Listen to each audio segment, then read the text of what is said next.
What's up, guys? Welcome to the In the Galaxy podcast with me, Michael Gilkison, and my boy Jay Williams. What up, Jay? Hello, what's going on out there in whatever audio or video land, whatever? It's all in the galaxy, baby. This podcast, we are reviewing Jay's pick for me, which is the 1975 self-titled album, I believe. Yes, that's correct. Jay, would you like to give us some background on this before I lay down my analysis? Yeah, I didn't mean to do this, but like like a lot of the bands that we've already reviewed that have been my picks, like Crosses and like The Neighborhood. This is another band where they put out three EPs before this full length album, and they actually songs that were on the EPs were on this CD. Do you remember that we ran into this with two of our previous? Yes, like with crosses primarily, Yeah, Crosses in the Neighborhood was kind of like that too. But but I like the they're neighborhood better. they're a band from, they say they're from Manchester, England, but they're really, I believe they're from Macclesfield, England. Hmm. Um, and I think the whole reason that is like, if I was Jay Williams, a musician, I would probably be Jay Williams, a musician from Lexington, Kentucky, not from Versailles, Kentucky, where I live. But they're young guys. Their style, they're a rock band, but they're making more pop music. I mean, pretty straightforward, pretty complexly produced pop music. Yeah. Lots of choruses, catchy hooks and this and that. So, Michael, why don't you tell me? Oh, I found out about this band kind of randomly. Somebody said something about them on Twitter, and I thought the CD cover looked cool. And the person that said something about it, I kind of enjoyed the style of music that they talk about frequently, so I decided to listen to it, and that was pretty neat. So, yeah, Michael, go ahead, tell us what you thought about it. Um, I thought it was. I give it a high grade for listenability in the sense of like, if you're at work and you're working on a task, you could just pop this on for an hour, and it's like really flows very well, sequencing and all that kind of stuff. It has a lot of themes. Like all the sound is the same. Like you would know that this is the 1975 band just based on the sound, and the guy's voice is very distinctive too. Like Yeah, there's something about his voice. one thing I forgot to mention, and I probably would cover it when I talk about it, but one thing about this band is that, oh, my dog's making noise in the background. The guy's voice, it is an acquired taste. He has a very heavy, thick British accent. And it's very hard to understand what he's saying sometimes. But I'm sorry. Continue with what you're saying.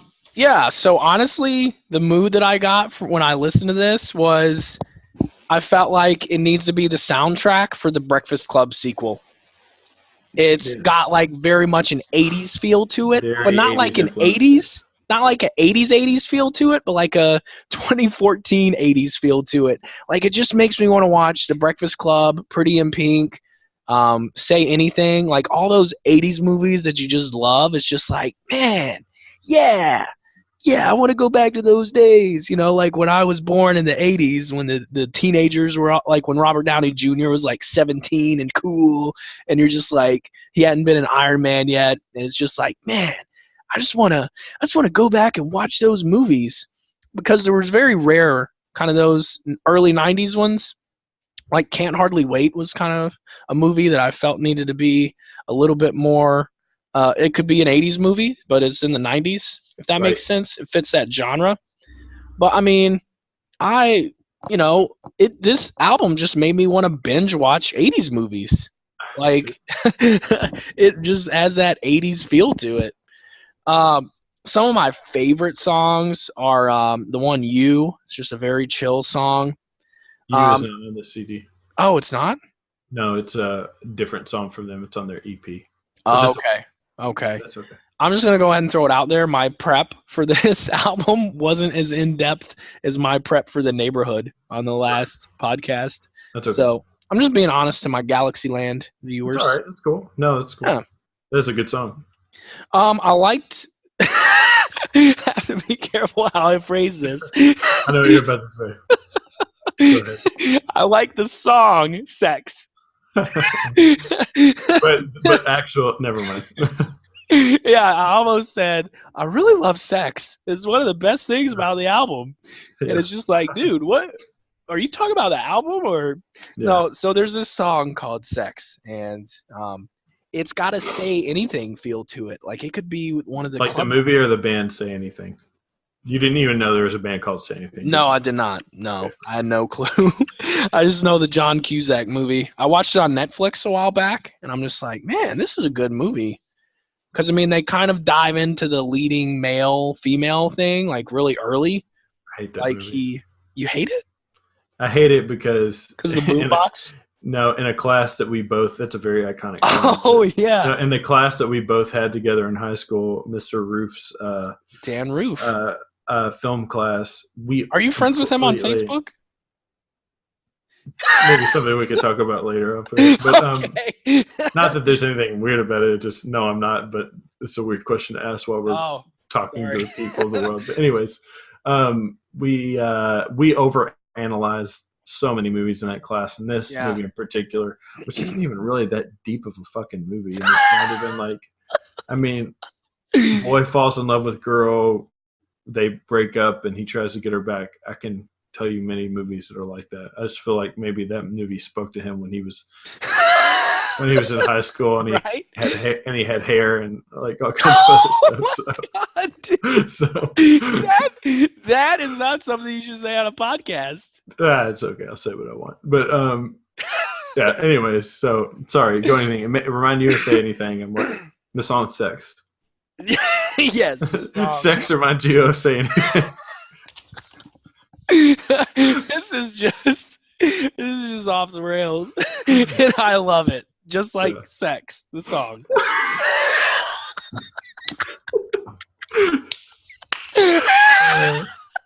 This is podcast gold. Okay. Just start talking about the song. God, We're talking about the song "Sex" by the 1975.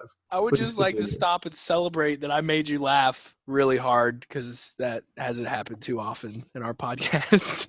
So Okay. I'm celebrating this victory. Yeah. Next one that I liked was Chocolate. I love sex and chocolate. Together, they make one hell of a playlist. Exactly. I mean, you have chocolate, you have sex, and it's a good album. Especially you can mix up the order. No, Let's talk about the song. Yeah, "Chocolate." It's a single, one of their lead singles off the record. Yeah. And strangely enough, I'd heard this song before. Like I hadn't heard of the band when he told me to listen to it, but then I heard this song. I'm like, oh yeah, I've heard this song before. I don't know how, but I had. Me probably when you came to visit me. Oh yeah, when you were radio dictatoring me, which I love. Yeah. So I analyzed. I thought this was the most rich song lyrically. This is interesting. I'm glad that you pointed this out because this is a very debated song on the internet amongst their fans as to what the song is actually about. Yes, that's what I'm going to dive into. Yeah. Because I had my own analysis of it, and I went to the internet and even did some research on it. So it was very rich lyrically, opposed to do I want to have sex with a girl in my van? And this and that. It's kind of got that rap feel to it, of where a rap song couldn't be about that much. It could just be about like going to the club and getting drunk, but it's got a fat beat to it. I feel like it works for this too because they're very technical as a band. Like their lead guitarist is good, the bassist is good, the drummer jams out. I mean, they're really good together, so they don't have to be as rich lyrically. But you're not going to get an A without being rich lyrically with MG right here. So let's talk about Chocolate. The song. It's Never Gonna Get It, Guns Under Our Petticoat. What I feel about this is, first of all, a lot of people think this song's about drugs. And then I heard another analysis of it saying, no, it's actually about sex and being addicted to sex opposed to being addicted to drugs. But I actually don't know where it's going with this here. Like guns under the petticoat. I mean, it could be. I feel like it could be broader about any song about addiction, or like I don't know. I it might just it just kind of sounds cool the way the guy says it in a British accent. Guns hitting on our petticoats. We're gonna get it. We're gonna get I don't feel like I don't know. It's just kind of cool the guy's voice, but I don't know. It's kind of like the song "Pumped Up Kicks." All the little kids with the pumped up kicks, better run, outrun my gun. That song. I mean, that song's kind of like, is it about school shootings or is it about um, how our society places too much emphasis on fashion and kids need to feel cool? Is it more social of like fitting in? I mean, I feel like a good song or a good novel or a good movie makes people think about something. And I feel like with this song, it could just go so many different routes with Oh yeah. interpretations. And I really, really respected that as a Well, song. that's why it's so debated online because I mean it really does, and Yeah. I'll talk a little bit about it in depth from what I know about it as well. But yeah, yeah, continue. So, yeah, I thought that was very interesting about Chocolate. And especially for it to be their hit single. Because you would think maybe something that I mean, they're good on this instrumentally, but you'd think they'd show off a little more a little more peppy. I would actually have went with The City for the hit single to It's lead off another with that. single. There's Oh, okay. there's a few singles. The City, Chocolate, Sex, and Girls are all singles on this record. Mm. But I I honestly I could just sit down and listen to this album. It's really good. It's got all themes to it, similar sounds. The City's my last song that really stood out for me. It's got a great beat, and I love the '80s synth piano. It's like Yeah. got this synth piano in it that gives it this '80s feel, and I don't know why. So here's something fascinating. The movie industry takes place in LA. And I mean, that's like the hub of the American movie industry. But like, there's a genre of movies, and ironically enough, a very small genre of movies that actually take place in LA. It's Right. like very weird. You've got like She's All That, you've got Swingers. There's a small number of movies that are actually set in Los Angeles. But this for some reason this song reminds me of 1980s Los Angeles, which Yeah. if you don't know about 1980s Los Angeles and like the Sunset Strip, and the Sunset Strip's really cool back then, lots of bands played there. It was hot for venues. The Vegas Strip actually, when that became really popular and it kind of became, it's the Vegas Strip has had lots of um, it's evolved a lot over the years. So I mean, there's lots of different Vegas strips throughout the years, Right. but Sunset Strip in the '80s, the Vegas kind of took a lot from that, and it also took a lot of talent from the Sunset Strip when Vegas sort of became this little popular area. And it's kind of popular for people in LA to take Vegas trips, blah blah blah, Right. swingers, whatever. But I mean, this song just really gave me that feel to it. Oh, and also with this, I have a lyric thing that's a thumbs down thing. This kind of might be generational. I feel like the baby boomer generation or people that grew up in the 60s, 70s, even 80s would kind of know the saying, but I'll see what you think, Jay. Yeah. Um, in this song, there's a lyric where he says, um, call a spade a spade. What does that line mean to you? It's cliche. It's a cliche. It's don't sugarcoat it. It is what it is. It's very core. Thank you. That's my interpretation of it too. It is what it is. But that's me and you. We were born in the '80s, 26, 27, and what I found out actually from the older generation, this is actually a derogatory comment toward Yeah. African Americans, Yeah. because in cards a spade is black, and it's Right. just like, oh well, a black person's a black person, or an N word is an N word. So I mean, a lot of older people kind of look at that cliche in a derogatory way. And I feel like just kind of being ignorant of that and being like a songwriter and somebody that should be held to a higher standard, to not be able to not know that kind of discourse. I feel like that's kind of lazy. But Well, I they're mean, also from a different culture than we are too, where saying the word yes, bag indicates cigarette. yeah, exactly. So that's a good point too. And Boom! I just blew your mind, son. you did. Just You kidding. did. Right in front of your stepson. Okay, that's fine. Yeah, they don't get that's an inside joke from my rap days. But yeah, I don't know. Maybe that's a sign that we're just becoming a more um, open society, and that just we're kind of just blowing away all that stupid racism stuff that was just really dumb to begin with in the beginning of our country's history and stuff. So maybe Also, I shouldn't. for the record, the line is actually, and don't call it a spade if it isn't a spade. Oh, don't. Okay. So I do read that as it is what it is. I mean, Right. don't call something something that it's not. So Right. that's cool, No. But I love the city. I love. I have to watch how I love the city. I love chocolate. I love sex. I love you. Those are all the songs I like on this CD. I can't phrase it that way. I love the Yeah. city. I love chocolate. I love sex. I love you. Jay Williams is your name. But yeah, It's so true. overall, my final grade for this album is a B. The only reason that it doesn't get an A is because it's not as rich lyrically, and I gave The Neighborhood an A. Like, Right. The Neighborhood was a strong A, and I only gave this a B because I could listen to it. It's got, good quality instrumentation, music, and it's not up there with The Neighborhood. Like, this isn't my favorite genre, but I love The Neighborhood, gave it an A, but I can't give this album an A.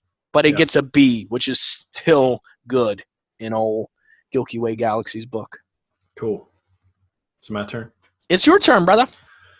Alrighty. So, yeah, this record, I kind of went in a couple different directions of Michael. I actually found this record pretty interesting lyrically, but only in context of the music itself. So, as Michael spoke upon, this music in general has a very heavy 80s influence. It has a really, and I know this is kind of might be a no-no to say this, but musically, it has a very rich Michael Jackson feel to it. It's a very dancey, very at a time where Michael Jackson's pop music was very guitar driven, very rhythmic guitar driven. Like in the song "Girls," it opens up da da da da da da da da da da. Just like it's just really really rhythmic and a lot of synth. I was about Everything's to very disagree layered. with you so hard on that comment until you actually mentioned guitar driven.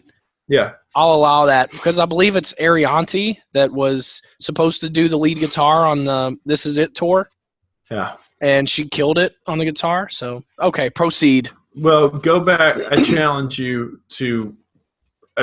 Michael, and listeners out there to go. And the other big heavy music influence that I can pick out in this record is Prince. There's a lot of Prince going on. Just again, very guitar driven pop music, funky. Funk. There's some funkiness to the arrangements, the rhythms, the way that the music just bounces and whatnot. And I challenge people who might disagree with me to go and make a playlist of the 1975 songs, Prince songs, and Michael Jackson songs, and put it on random, and you'll definitely see what I'm talking about. So Wow. that is a challenge to those. I'm definitely going to do that. Yeah, you should do that. Michael Gilkison. No, one big thing that I want to point out about the 1975 is their music takes a few. They're one band. They have one sound, but they approach songs very differently. So you have their rock band. They're 4 or 5 musicians, however many of them are in the band. Mm-hmm. Play instruments, and they can sit down and they can compose a rock song. the song "Sex" is a rock song. It opens up. It's a rock song at its very core. There's there's guitar parts, there's bass parts, there's drum parts, and it's a rock song. Okay, that's it. That's what it is. The City and Chocolate also have that same type of feel. But then there are some songs that are kind of electronic based too, where it's almost full on, electric, like stuff like Talk. The song Talk. It's there's a lot of reverb in it. There's a lot of echo. There's a beat to it, and this and that. So they can turn different corners with how the music is actually composed, which I like. But the song to me, and I'm surprised you didn't talk about it, maybe because you were listening to it strangely. Maybe you listened to it, maybe you didn't listen to it. I don't know. But the song, I listened to it all the way through twice, but I didn't take as thorough notes. The song Money. The song Money is a very important song for me. It doesn't get talked about a lot, and they don't actually play it that often. It's actually one of my favorite tracks on this whole record. To me, this song Money represents the 1975 as a full band, what they can accomplish, because you have your rock songs, you have your electronic based songs. This song is a perfect mash of the two. So listening with a very close ear, the reason I say that this is a perfect song that represents them is because one thing that they do a lot, they have very complex production methods that they do. So they have their whole band, and then they back it up with this electronic stuff, whether it be synthesizers or a beat. So this song, Money, it actually has 3 beats going on at once. It has the actual type of, an 808s type of beat, the boom, boom, boom, boom, boom. And then it's got kind of this weird affected beat underneath of it. So you've got 2. And then they add the drummer in to it, and all 3 of them are going on at once. And there's all these crazy sounds. There's instead of having a snare hit, they have like a raindrop. It's like boom, boom, boom, boom, boom, boom, boom. It's just like these really crazy. I love sounds. the sound effects, by the way. Yeah, it's just it's a really interesting and complex song. I mean, your sound effects. No, I know. But that song is crazy. But so that kind of gets my whole analysis of the music composition and production out of the way. So lyrically, lyrically, this record is impressive to me, not because of the quality of the lyrics so much that you touched on, but the lyrics, what they're actually singing about, the content in relation to the music. So these are, at their very core, they're pop songs, right? I mean, it's a very poppy record. A lot of choruses, a lot of catchiness, a lot of I think it's got a punk feel to it, like a punk pop. I couldn't agree or disagree with you more on that fact, but that's okay because I love you. To me, it's a pop record, but it's happy. It's a very happy record. There are some kind of down tempo, slow, sad songs, but it's a very upbeat, very poppy song that you could dance to, you could do whatever to, you could sing along with your friends.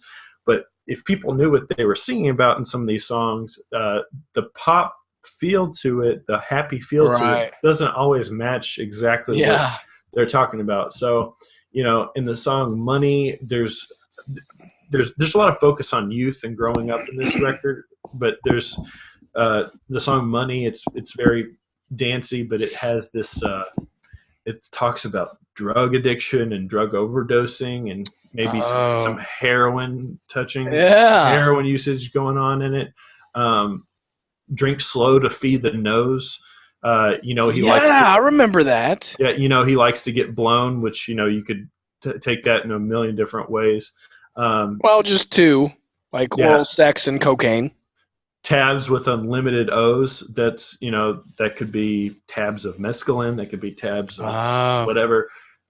New clothes, bloody nose, powders, and walking back home. Has he got enough weed? No. I mean, it's a lot of drug references. Yeah, exactly. It's a catchy pop song with some really crazy undertones to it.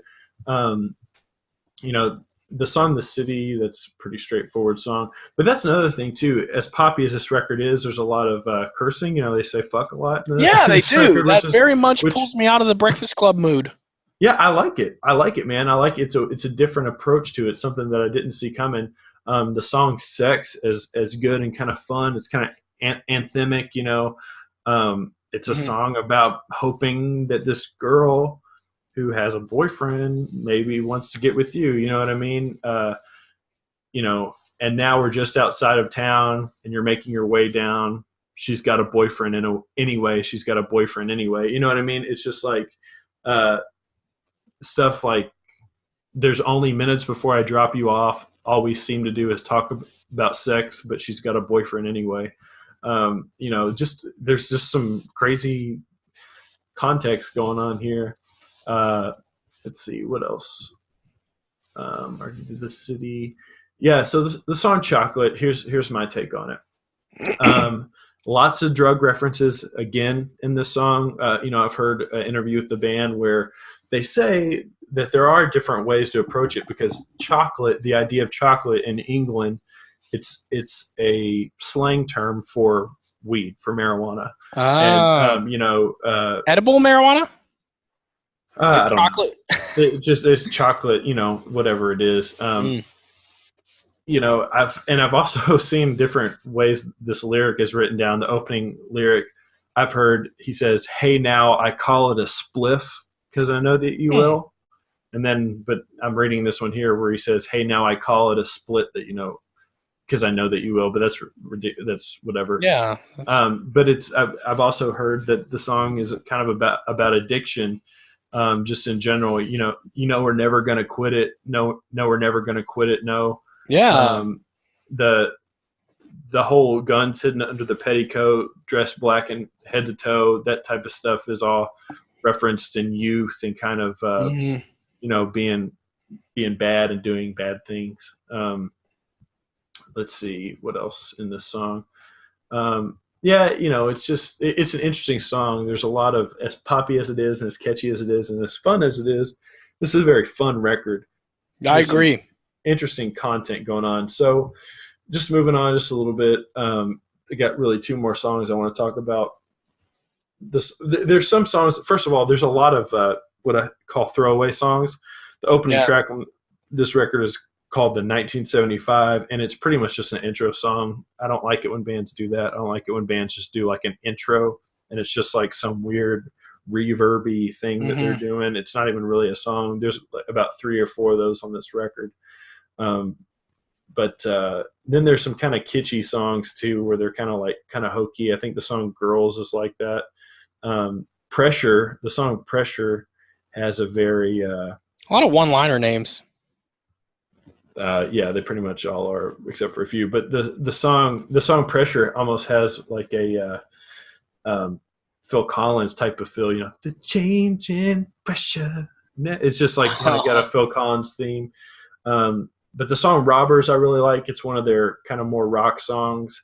There's some lines in it where he's almost screaming and yelling, and it just sounds really honest. I like that song. Hmm. The last song on the track, "Is There Somebody Who Can Watch You?" It's a piano song. It's a full-on piano song. It's the only song on this record that's just pretty much the singer and a piano sitting down singing. Hmm. He sings in a completely lower octave than he sings in the rest of the record, and it's so honest. I love the way it was recorded. It sounds like he put Hmm. one microphone in a room with a piano and him singing, and it's so honest. The song is actually about his little brother who he left to go on tour, and he's constant while he's out on tour, he's constantly uh, worrying about him being on tour growing up and not being able to be in his little brother's life.